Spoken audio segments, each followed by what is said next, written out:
Got no bathroom. Uh, We're doing the last of the things. Good morning, everyone. Good morning. We welcome you to this edition of CC's Two Cents Worth. CC's Two Cents Worth is part of the Living Love Foundation, where we are built on three E's: educating, empowerment, and excitement. Educating each other about everything that we can, empowering others to do bigger, better, and beyond anything they could have ever imagined, and exciting them about service to others. And today I am excited because I have my best friend, CEO Maya Harris, and she is the CEO of WOMB, which is Women Owned Minority Business. And so I'm going to give a little backdrop about how she had no choice in becoming my best friend, because I think it was maybe almost 2 years ago, we were nominated for awards from Achi Magazine, which is a sisterhood, an amazing sisterhood. And so we were nominated for awards, and I was late. I was frustrated. I was late. I was over it. And so I'm standing outside my truck trying to put my shoes on, and Maya pulls up. Because I was late too. You were late too. Yes. And so your hair was cut, and I can't remember if you had some lines or something in it, but your head was popping. I mean, she was popping. She got out the truck. She was like, "I'm here, late and all." And I was like, "Okay, yes." I was like, "Your hair is," I was like, "Sis, you got it. You look good." Because I am not afraid or ashamed to tell my sister when she's looking good or when she's rocking it. And I was like, "You are rocking it." And I said, "Well, listen, we both late. So you gonna be my best friend now, because we're gonna go in together and we're gonna sit next to each other." And I was like, "You gonna be my best friend, okay?" And so she was like, okay. So we walked in the door, and I signed it first because I got in the door first, and then I started looking for two seats next to each other because I meant she was gonna be my best friend. And so we found two seats, and it was an amazing luncheon that we were at with amazing other amazing women that were doing phenomenal things. I left there so encouraged, so empowered. Achi Magazine, I'm gonna shout them out again. Achi, ACHI, which literally means sisterhood. And when we left there, I mean, I was so empowered and encouraged by the power in that room, that the women, and it was women of every color, every age group that were just doing amazing things. And I walked out with a best friend who didn't even know she was going to be my best friend. I kind of like hijacked her and made her my best friend. So I gotta tell it. So the other part to this is that I became her best friend. She didn't even know it was gonna happen that day, but it did. And so as part of being her best friend, we connected. We connected via Facebook, Cyber, and we decided to stay in contact with each other. And because she is the consummate builder of women, this is all she does. She pushes, she prepares, she encourages. Hence the CEO of WOMB. When I thought about opening my business, which is Changing by Choice, which does counseling services, she was the first person. We were out having lunch together, and she was the first person that I told that I did it. And then after that, I actually rented some space. So she had some extra space. So I rented, my first office was in her extra space. That I then used to build my business. And now, because of that, and because of our connection that we had, and willingness to share with one another, just be sisters, just be like, hey, you're doing your thing, I'm gonna support this. So now I have 3 suites in that building to accommodate. But I say that to say that she is just amazing, and like I said, the consummate push-up woman. So I gave her introduction. So I'll let her do hers now, whatever. But I think mine is gonna be better because she's like modest. She's like, well, I just do it. But so I don't need to say anything now. I'm good now. You did? You said everything. That's it.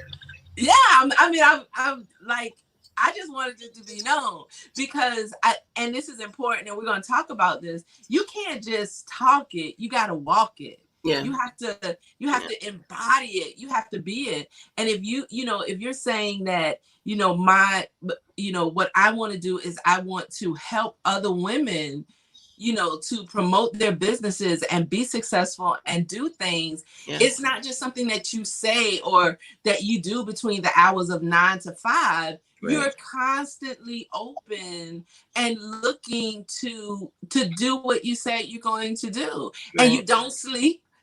You don't rest. You're constantly thinking of, okay, what can I do next? What does my next logo look like? What should your business plan look like? What should you have? And this is the kind of essence or attitude that you had from the day I met you and told you and bullied you into being my best friend. I was like, no, you're gonna be my best friend. So this has been it from the beginning. So tell us, so you moved into another suite, and you have Womb. Mm-hmm. Tell us about Womb. Well, from other than what Cece just told you. Look, first of all, happy Juneteenth. I'm so excited. Like I'm loving the energy right now with this beautiful holiday. I got my Juneteenth gear on today. Okay. And thank you, best friend, for having me on here this morning. This is definitely a I love you moment because you're talking about the morning. Like this is. That's because you don't sleep. This is true. I try to get sleep in. It's just I don't get traditional sleep in. Like I'm a napper. Right. And you're up all night, like 3 or 4 o'clock in the morning, putting tips and sending emails, and when you think it, you start sending it. Yeah, I do, because I know you get some of them. So we and let me know if you have any feedback or anything for me if I have to switch mics or anything. But I think we're good. So Womb is a business networking organization for women, minority women entrepreneurs. There's no feedback now. I can hear it. Okay, hold on. Let me try to switch mics real quick and see if that helps. Okay.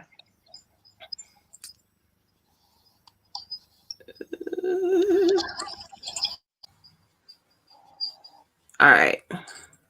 How about now? All right, that's good. Looks better. Okay, good. See, look, you gotta be ready to go and have backup. This is I'm used to jumping on and having to switch stuff up. But Womb is a business networking organization for women of color. I still hear it. You still hear it? Yeah. Do you have more than one? You have more than one thing open? Mm-mm. Neither. That's weird. Let me. Can you hear me? Yeah, I'm gonna mute me. So okay. Talk. Go ahead. Perfect. All right. We're good. So women owned minority businesses. We are a business networking group for entrepreneurs of color. And our goal is to bring minority business owners together to have these conversations, to collaborate, to connect with each other, and grow together. And so, like Cece said, we met through just the universe putting us together in the right way. But she's been an amazing connection. She's an amazing entrepreneur in and of herself, and has connected me with other entrepreneurs, and that's really what it's all about, and what we teach in and emphasize in our organization is to help sisters come together, learn how to connect with each other, learn how to grow together, learn how to create profitable collaborations. And so everybody is growing and building sustainable businesses. And we're a fairly new organization, but it is something that is catching on very quickly. We're starting to get members from different parts of the United States, and actually a couple from outside the United States. And so we believe that we do things better together. And wherever there's a sister that is running a business, there should be a circle, which we call our chapters. There should be a circle behind her, cheering her on. And collaboration is something that we don't do enough of in our community. So it's, we really want to encourage our members to come together and build together. So what when you talk about the Sister Circle and you talk about WOMB, what have you created in your space? Can you talk about that shared space, that collaborate? Because that is so important. It's scary when you're trying to do something for the first time and you're by yourself. So can you talk about what that space is that you create, that incubator, if you will?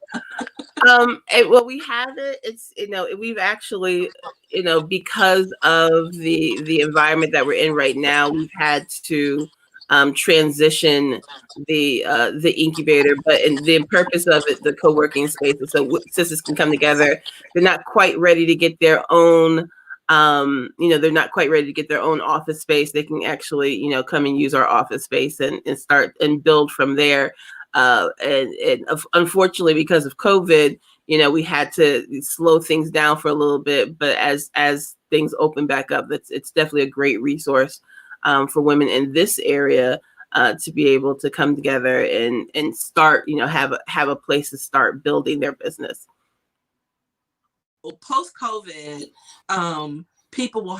sisters will have a place to come, and you have it set up so smooth in there. I love it.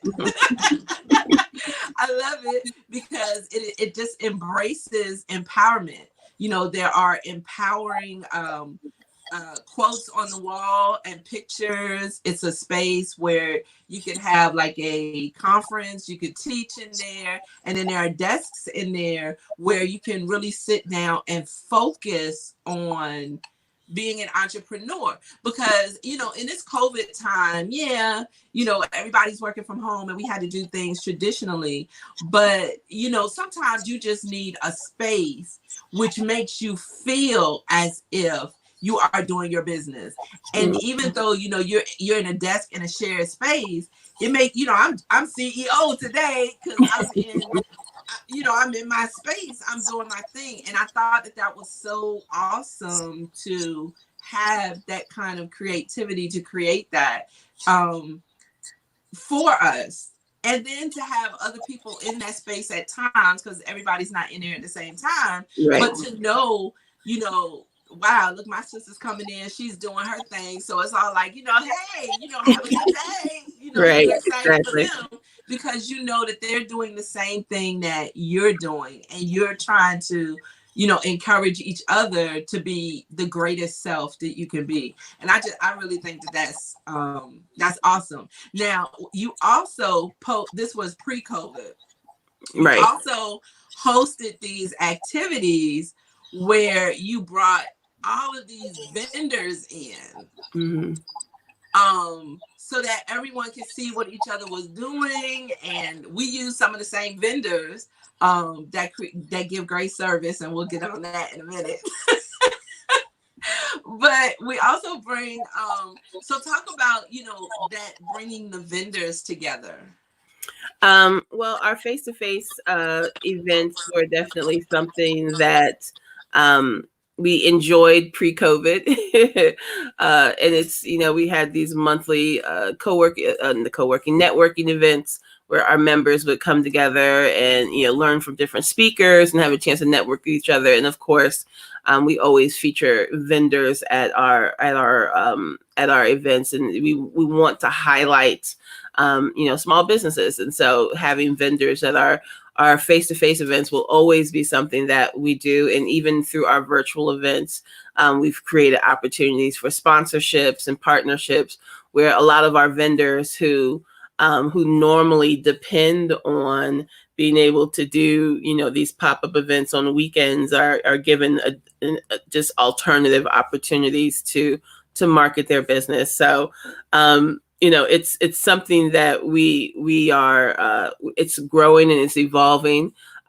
We really can't, because of where we are now, we can't do business as we've done it before.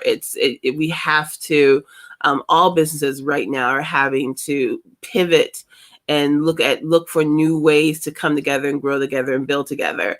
And it's okay to figure out new ways. And it doesn't mean we won't do face-to-face events anymore, but we recognize that we can actually reach more people through our virtual events.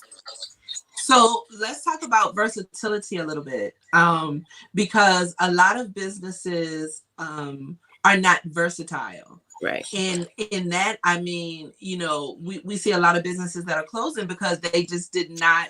First of all, COVID was so unexpected. It was something that we would have never expected in our lifetime. But some places were just not prepared. Mm-hmm. How do you go? If you had a restaurant, how do you go to selling your food online if you never had a website before? Right. How do you go, and I'm a little shady with this, but everybody has paparazzi now. And they cornered the game on Facebook because everybody paparazzi, they got their game tight on Facebook. They are everywhere, aren't they? 24 hours a day, somebody is selling paparazzi. They covered the game on it, but everybody wasn't ready like that. Everybody didn't start off like that. Everybody, they're versatile. You can see them in a setting with their stuff hanging up, or you can see them on Facebook. And a lot of businesses were not ready to offer that type of versatility. So what do you, part of WOOM is teaching and sharing those things. So what are some of the principles that WOOM is founded on? So for us, we are a networking organization. We're not coaches. We don't provide specific coaching programs, but we do connect our members with a program called the Coach Connection, which is internally we partner with business coaches and experts in different industries that can help business owners make those transitions. And in fact, one of our coaches that we just had a conversation with a couple of weeks ago did a series on how to pivot during a crisis. What do you do when you're a brick and mortar business and all of a sudden you have to be a virtual business? And so it's a tough transition for a lot of business owners. A lot of business owners are not coming out on the other side of this. And not just small business owners. We're looking at big box companies that are just closing, that you would have never thought. What, Nordstrom's and a lot of these companies are not coming out on the other side of COVID. So it's just a matter of preparing yourself and knowing that this could happen again. This has to be a lesson for business owners that you can't have one face in your business anymore. Online business has been something that is definitely it's not like it's new, right? So a lot of folks have been fighting to not have to do it, and this is what happens. This is what happens when you don't, when you kind of stay away from those trends. It's unfortunately a lot of folks who were resistant just won't come out on the other side of this. And so the entrepreneurs, and that's just the spirit of an entrepreneur. You got to be ready to make adjustments when you need to. And those who did, those are the folks who will be able to sustain beyond this. Yeah. So I wanted to put Harriet up there because she was like, she loved when sisters love on each other. And we love you too. So yes, thank you. But Benita said something that was on here, and let me show hers. Let me see. Adita just said something interesting. She said that everybody's not tech savvy when it comes Right, to versatility. And you're right. absolutely right. Everybody's not tech savvy, but as a business owner, it's if you want to keep your business, you either better get tech savvy or you Or better hire find somebody somebody that that can help you. is. That's Right. it. You know, there really isn't. We can make excuses all day long about what I can't do, Right. but your business is not. The environment is not forgiving. You know, it's Woo! no one's going to say. Let's talk about that. No one's going to say, okay, well, you didn't understand it, so we'll help you out. That's not how business works. No. You have And to be prepared to make the necessary changes or hire somebody that can help you do that. Hire somebody that can. And we talk about the business not being forgiven and tech savviness. I want to just say on the other side of this, there was for small businesses, the Small Business Association is offering, small loans and things of that nature, and you have to be tech savvy to access that. So you have to be versatile, even in getting the resources that you need to hire the resources that you need. You have to find a way to do it or find someone to help you with that. Now, you said something that was very interesting. It's going to take us into yesterday. We were going hard. So this is my best friend. And so because of that, I can say things to her that I will not repeat on the air. But we were talking about why buy black. And I shared with you, I said, that I personally, Cece has had some negative experiences when I tried to support my brothers and sisters. And I was intentional about it. So I was intentional about, okay, this is my sister, she doing her thing, or this is my brother, they're doing their thing. I am going to be intentional about that. But for me, I have not always had great experiences when I chose to buy black, whether it was food or t-shirts or just different types of business, IT business. I just haven't had good things. I have purchased stuff, and I told you yesterday, body butters and all of this other stuff that I still haven't received. It's a year later. Yep. You know what I think the feedback is? I think your thing is up too high. To hear me. I think that's what's causing the feedback. But I'm just saying that my experience has been that, and it has been discouraging to me with that. So what do you say? We were talking about the psychology of the black businesses. Because my thing is, I work too hard for my money. I work too hard for it. And people don't just give me, money. Well, yeah, sometimes they do, and I appreciate that. But I'm just saying that I work hard for my money, and I want to invest my money, or I want to go someplace that I feel like wants my money. And then sometimes we have and notice I said that we collectively, we have the wrong attitude or spirit about business and how we should approach business. And one business in particular that I called out yesterday, which is not a black owned business, but epitomizes service.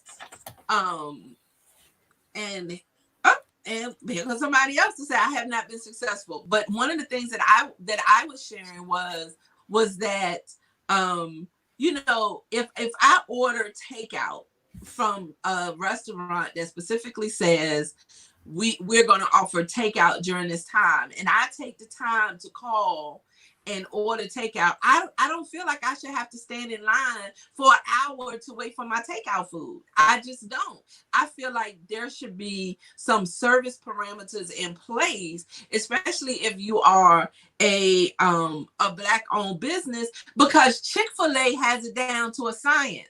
Right. So I guess my thing is, let's talk about that, because what do you do? And so I, even now, I don't want to blast that business and say who that business is, although I'm sure some people in their mind are saying, oh, I think I know. I'm not going to say the name, but what do you say to that? What, because you don't want to blast them. I don't want to say, oh, it's CC's business, Mm-hmm. So, first of all, is this a little bit better? Much better. Okay.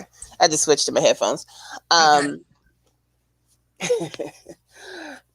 So the conversation that we had last night, and of course, once it's your fault that I was up so late, because I was just like, thinking, and but as a business owner, it's a two-sided coin for me.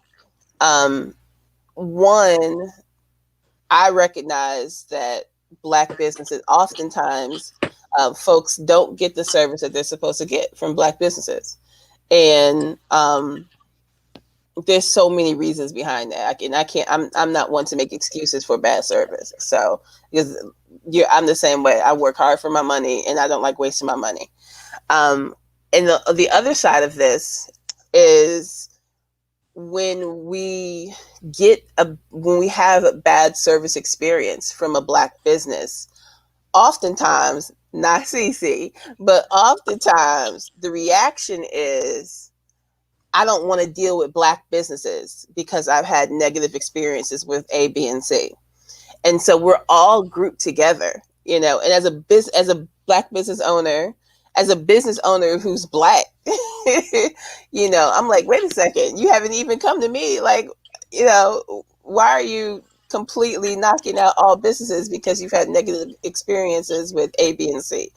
So it's frustrating because, one, I recognize as a Black business owner, my actions reflect other Black business owners. I recognize that.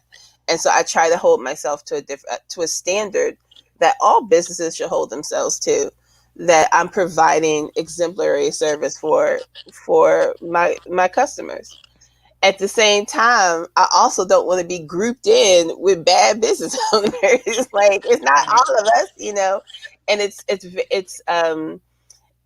like I was saying to you last night, Cece, for me, it's a cultural thing, because anytime that something happens in our community, we respond as we, as opposed to looking at individuals. So when someone does something good, we all did it. When President Obama won, we were like, we won. When George Floyd was murdered, we looked at that as, that's family, because that culturally we look at each other, we're as being all connected. That doesn't happen in a lot of other cultures. So if I have a bad experience at a white business, a white-owned business, I'm not going to say, man, I'm tired of dealing with white-owned businesses. Like, it's just not something we say.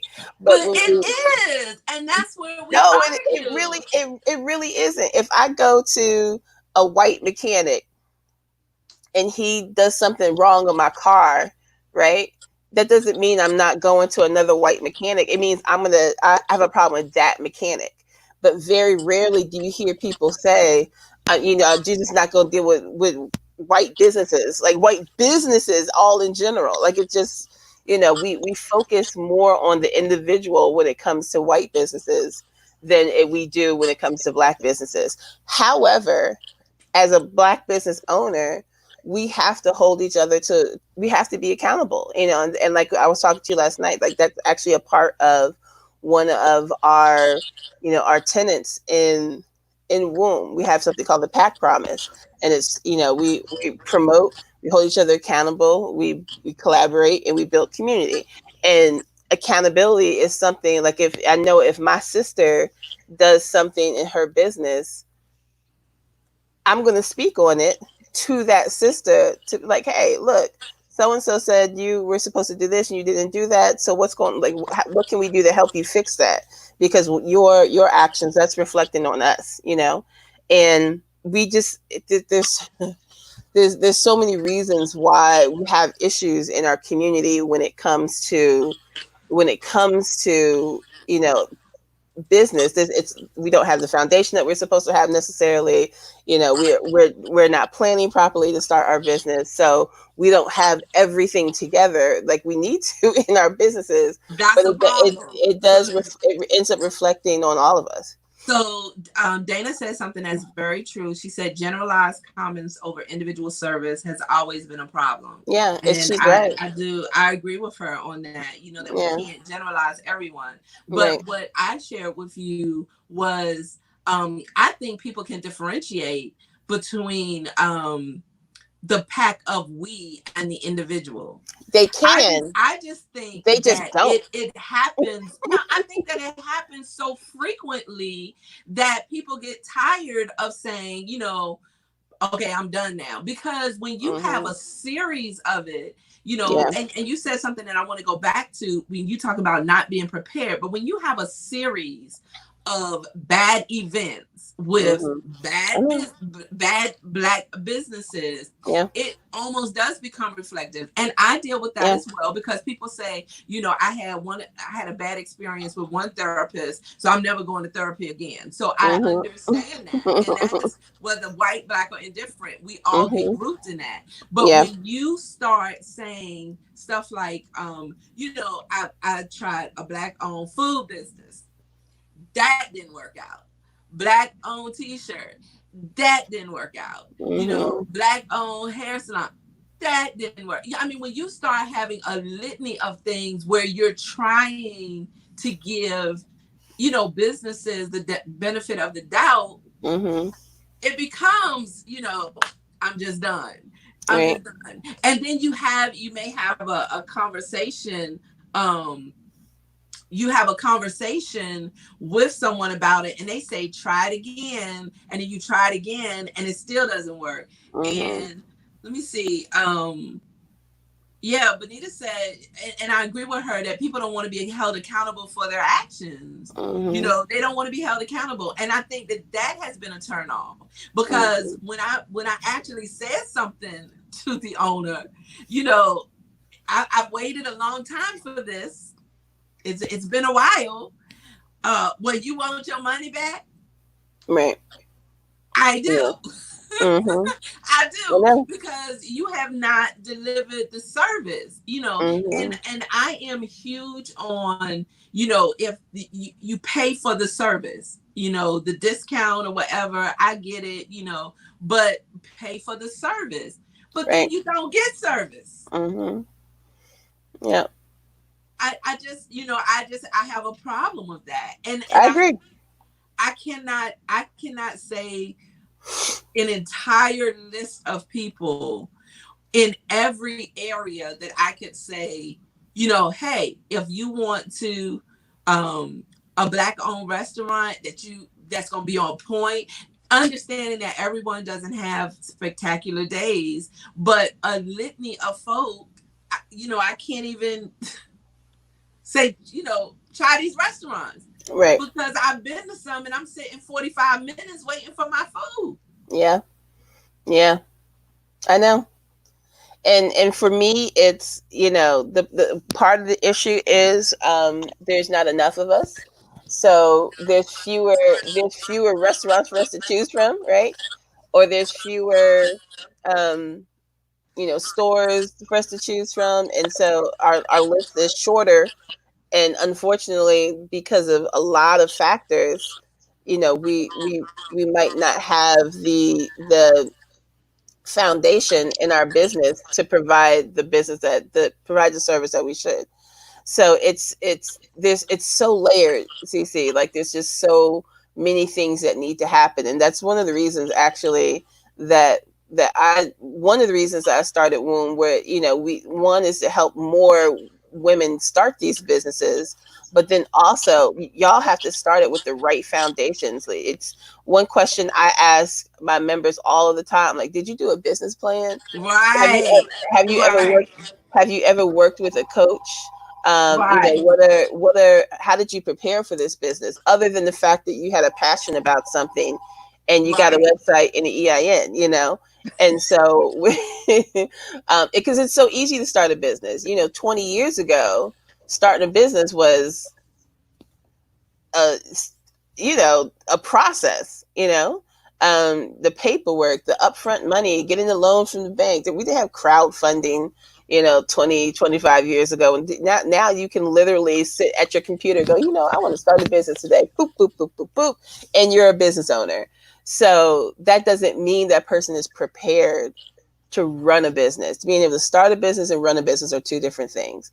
And so if I'm really good at what I do, that skill set that I have, I'm really good at it, that does not mean I'm prepared to run a business. If I'm really And good at that's the doing problem. hair, if I'm a great cook or I'm really good at doing hair, I'm good at that, but not the business side of it.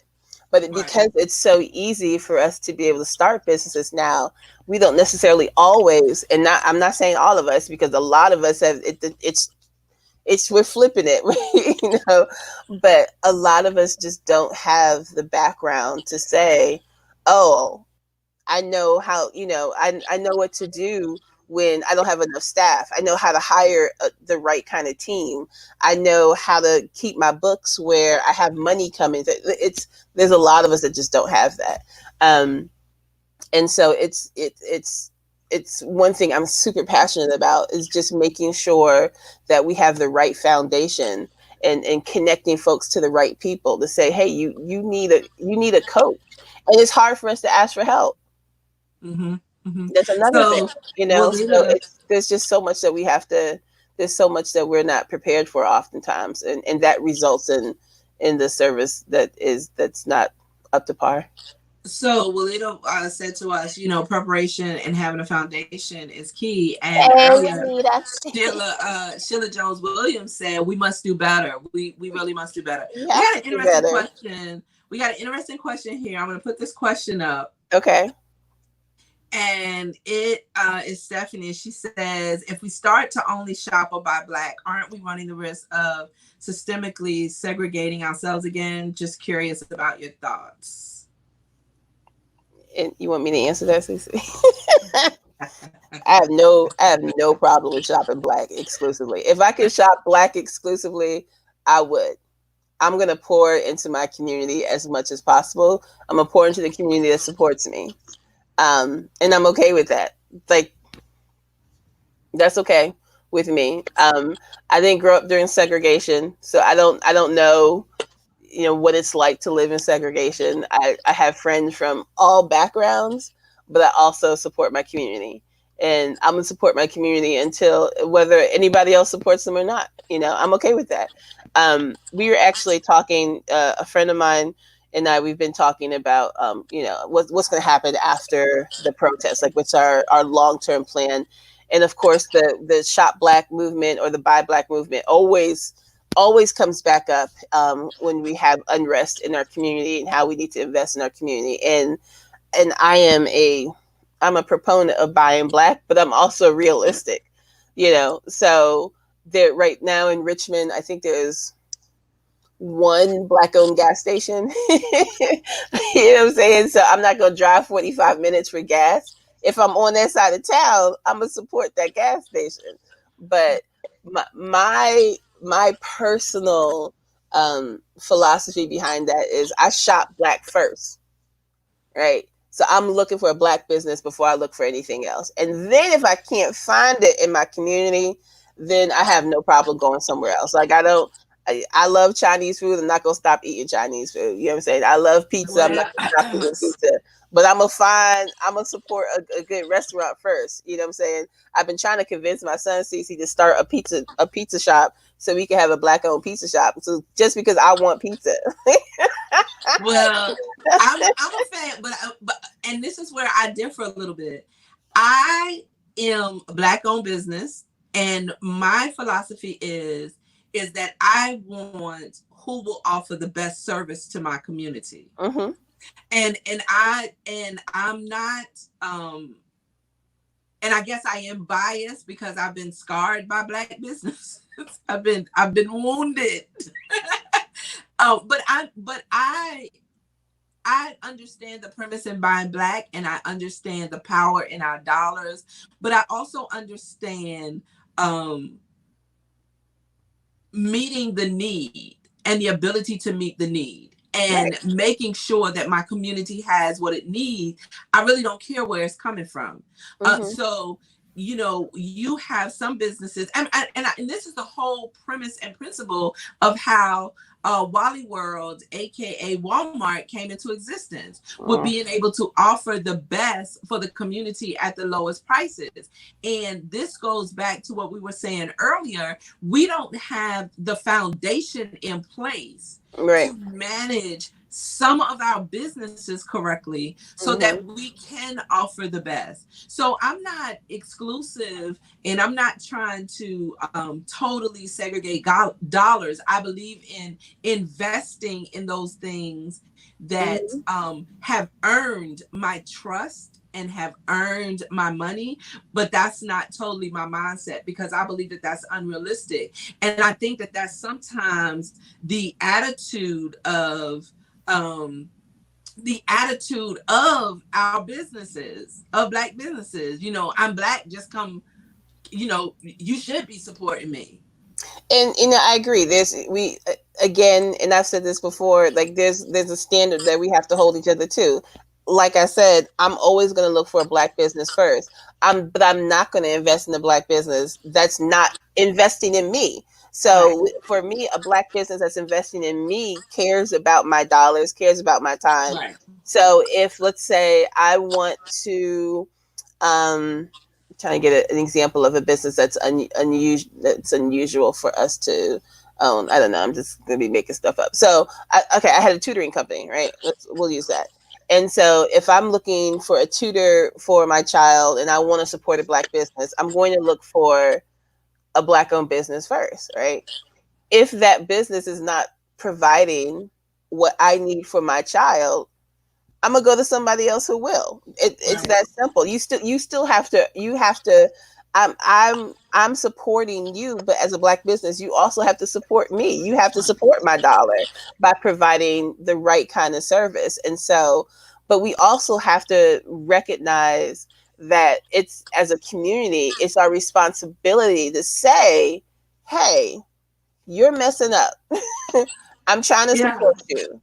This is what, and sometimes, you know, those conversations aren't had. And as a Black, if I'm messing up in my Black business, I want someone to say, hey, Maya, pull me to the side. Look, this and this and this didn't happen. Why didn't it happen? And I should either be able to fix it, or if I'm not going to fix it, I should expect to lose your business. Unfortunately, we don't always want to, you know, we don't want that conversation because we don't want to be called out, you know? So you lose my business. You simply lose my business. And that has happened quite often. You know, if I'm going one place and you're not providing the service I need, I'm going to have the conversation with you because I do want to support you. And I always give people a second chance, but you're not going to get a third chance. I can tell you that. So it's just, you know, I don't think as a community, we're ever going to have, you know, because we're 13% of the population. There's no way that we're going to be able to provide everything to our community. Mm-hmm. But I think we need to be more just focused and purpose filled when it comes to supporting our community, and on the flip side, holding each other accountable for that. So let's see. Good communication instead of attitude goes a long way. And I agree with that. It go, but that's both ways. That goes both ways. That is both ways. That should be a mutual exchange. If Mm-hmm. I'm sharing with you that I've had a bad experience, it shouldn't be, attitudinal because I'm telling you I had a bad experience. And by the same token, when I'm saying I have a bad experience, it should be in a way that says, hey, look, this is what happened. Right. I remember I remember when I was looking for someone to do my book cover for me. Mm-hmm. I reached out to someone who has amazing stuff. And I was like, hey, I know that you have some persons that would be great about this. And she was like, yeah. And everyone that she rattled off was like, Black owned. And I was like, great. And so I talked to the person, I gave them the concept of what I wanted, sent, they wanted a deposit. And so I did the little deposit thing with them and never got anything from them. Mm-hmm. So, I contacted them and I said, hey, listen, you're on my deadline now and I need to have my stuff. And then they went through this litany of excuses as to why they weren't able to do it. The dog died, the cat ran away, blah, blah, blah. And I was like, listen, I understand all of these things, but this is a business transaction. Right. Yeah. And even though I'm concerned about what's happening personally, I'm not invested in it. Because I invested in your business, not your personal life. And, and I called the person back that I referred them. And I was like, listen, this did not work out. And they were furious. They were livid because they had put their name on it. And I was like, no, it did not work out. Now, Walita said something where she said we put each other on blast instead of confronting the business owner. We do. I don't agree with that. And I am such the devil's advocate here today. I know people thinking I'm anti-Black. I promise you I'm not.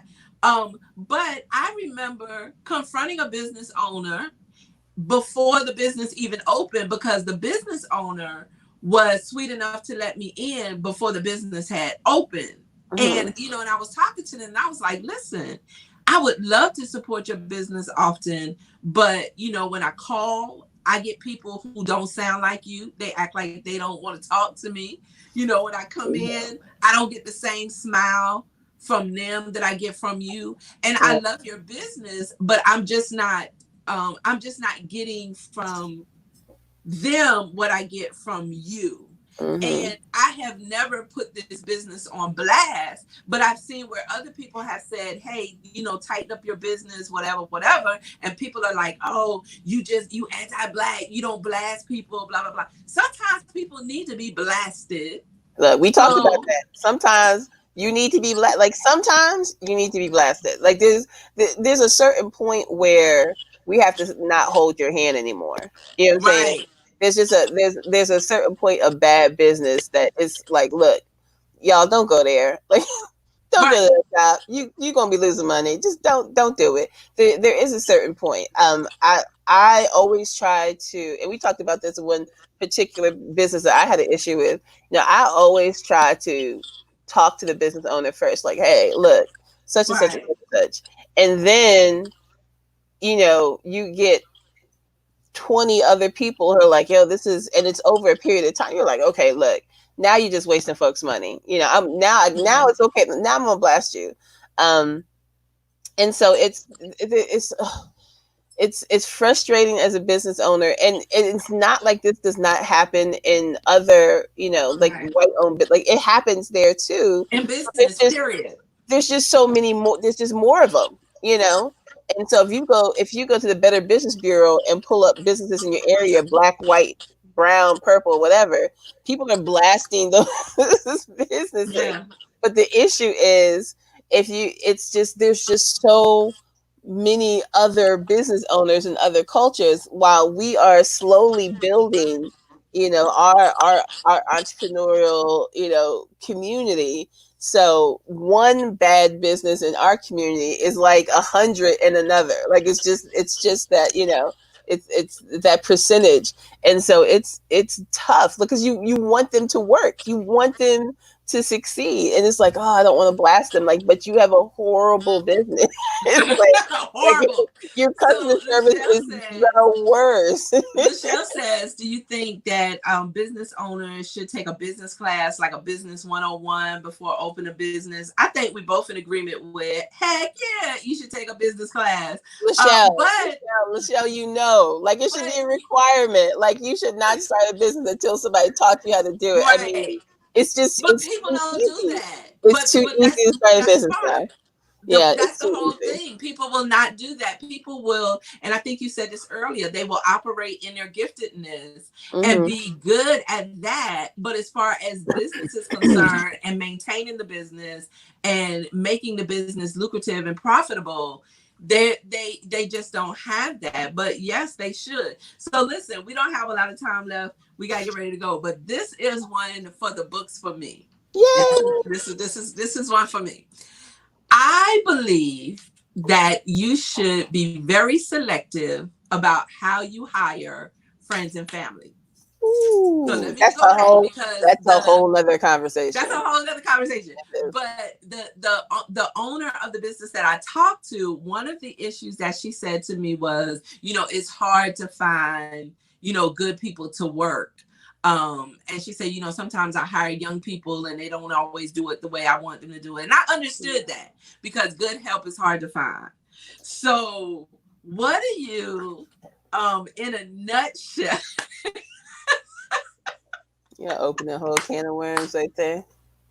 That's so hard. In a nutshell, and so I will say that I do not believe, and I don't know. I don't even know how this works because you wanna have a Black-owned business. You want to hire your own. You want to be contributing. Oh my goodness! But then you hire folk that take it away, Maya. We both got the same look on our face. So look, man. It's business is business. It's very hard for us to separate business from friends and family, but we have to. Like you have family-owned businesses and things like that. But if it's negatively impacting your business, your best friend is not necessarily the best person to represent your business. If they don't understand what your mission and your vision is, and they haven't bought into that, it is just always going to be a negative thing. Like whoever's representing your business has to understand and buy into your vision and your mission, which also means that look at this statement right here. Look, Uncle Joe is not Cousin Pookie and Uncle Joe and Big Mama, they're not necessarily the best person to represent you. And I'm guilty. Like I've wanted to do that, and it's not. And you're so frustrated because you're trying to help them get to the next level too, but everybody's not supposed to go with you to the next level. Like some folks are just supposed to cheer you on from the sidelines. You just gotta be okay with that. Just be my cheerleader. Because and that is true, because if people do not have the right spirit or the attitude that you have when you open the business, it transcends into every transaction that you have. And that also means you have to be clear on what your vision and your mission is, because foundation. If you don't know where your business is going to go, what your goal is, then how can you properly select the people that will help you get there? Like I'm not going to get on the plane if the pilot is never flown before. Like you know what I'm saying? There's certain things we have to see who's helping us on this journey, and you have to be okay with if you want to put your family on, great, but if the family's not doing what they're supposed to be doing, you got to be okay with firing people. Exactly, because you can have the owner who is amazing and has the best spirit and want to do anything. And then they have their family members that, because they are your family members, they feel like they can say anything or do anything. And, you know, it becomes a negative reflection on the business as a whole. And so I think that the part that you were talking about for any business, to lay the correct foundation is one of the most important things that you can do, and then decide how you're going to interact with other people that are going to enhance your business, because collaboration is a great thing. It's a great thing. You may not be able to do everything, but what you can't do, find somebody who can and do it and do it well. And so I think collaboration is key. And so if you were in the last few minutes that we have, and I want to put your website up so that people can get to your website. There it is. Ta-da! So tell us what WOMB is doing next and how we can get in contact with you and how we can participate. Well, we're, you know, like I said, we're in a really exciting, historic time, and we are definitely making sure that we are present during all of this. We're launching, actually next week, we've gone through our initial interview process, and we're launching the Black Business Bootcamp. And it is our goal to, over the summer, to launch 25 new Black businesses in our communities. And these businesses are coming into the community with a strong foundation of understanding how business works, really understanding who their customer is and how to properly service that customer and take care of that customer, and really just giving them the foundation. You know, I'm you know, also, you know, on the individual side, I'm a business launch coach. And so it's always been my passion, you know, the past few years, this other part of my life now, to help businesses get started the right way. And so this camp is something this is normally not a free camp. This is like one of my higher end products. But normally this camp is actually going to be, we're selecting individuals and providing the service for free. This is my Black Lives Movement. It's what? Say, what's the cost again? It's free. It is free. It's normally $500. Right? My camp is normally $500, but this is my way of contributing to Black Lives Matter movement and getting us to the next level and building our community. It will not be free forever, y'all. I'm telling you that right now. But it's something that we're really excited. We have a great group that's going to be launching first. And so we're excited about that. And then we have some other events coming up, and some networking events that are all virtual. You know, we're sticking with our virtual life right now.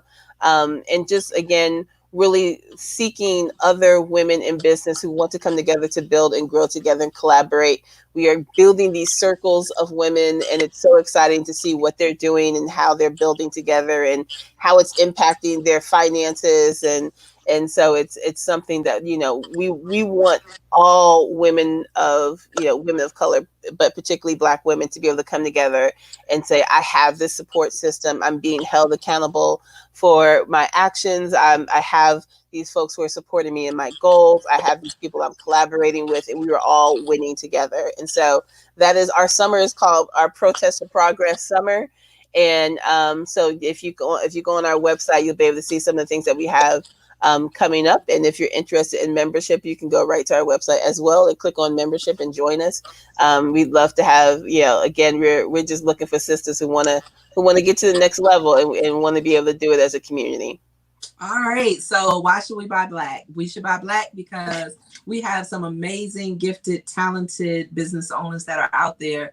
And unfortunately, sometimes they get dwarfed by the negative businesses. But we should, because they are out there, they're working hard, they're producing, and those are the ones that we should look for and focus on.